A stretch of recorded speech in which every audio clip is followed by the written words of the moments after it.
ह्या बारीक आवळा त्याला धुवून घेते. धुवून घेऊन धुवून पाणी काढून मुरवा करायसाठी खाली पडलेला झाडांचा आहे त्यामुळे माती कुती लागलेली.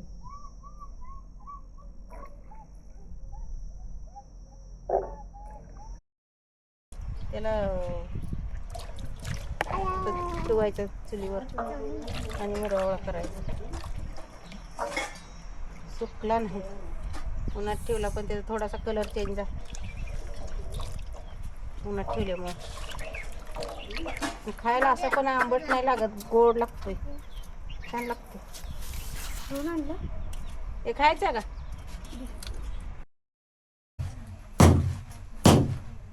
गुळ आहे, हे गुळ फोडून टाकायचा ह्याच्यात.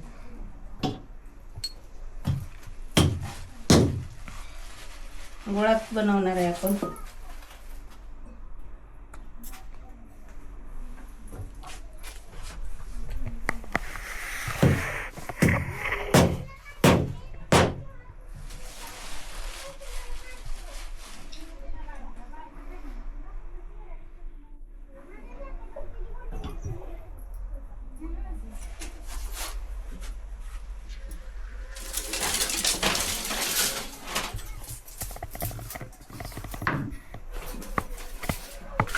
आताशी ही शिजायला घालती र, नंतर ना मग ती प्रॉपर झाल्याच्या नंतर ना मग ती खायसारखं होतं चांगला.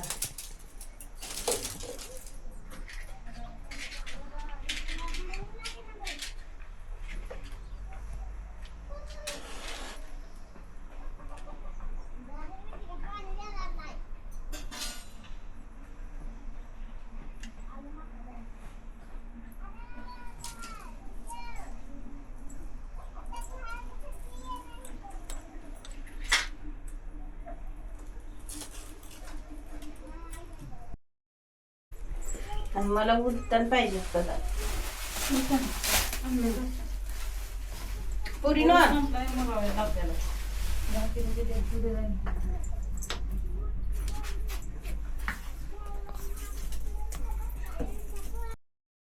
हलवतच राहायचं आणि गुळ विघरून पाक होतोय त्याचा तयार. आणि पाक तयार झाला की पाक आटतो. ह्याला पण पाणी ह्याच्यात असतं, ती सुसून घेते ती पाकाला, पाणी आटतं आणि मग नंतर ते राहतोय चांगला, वर्षभर टिकण्यासारखा होतोय.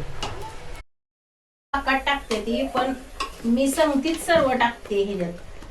गुळ आणि हे संगतीच टाकते. संगती टाकल्याच्या नंतर मग ह्याला लय वेळ लागत नाही त्याच्यातलं पाणी हे व्हायला आटायला. नाहीतर नंतर मग संगती नाही टाकलं की सगळं विघरतं. ती अगोदर ही शिजवून घेतलं किंवा आधी पाक करून घेतला तरी बरोबर होत नाही. पण सगळं संगती टाकल्यावर ना एकदम गुलाबजामुन सारखं होतंय.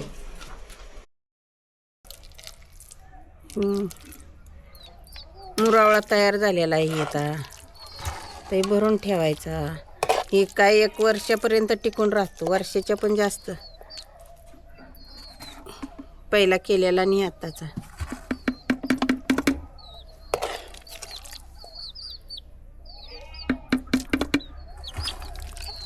एक चमचा सकाळचा खाल्ला चवनप्राश सारखा खायला पण लागतो आणि टिकतो पण चांगला.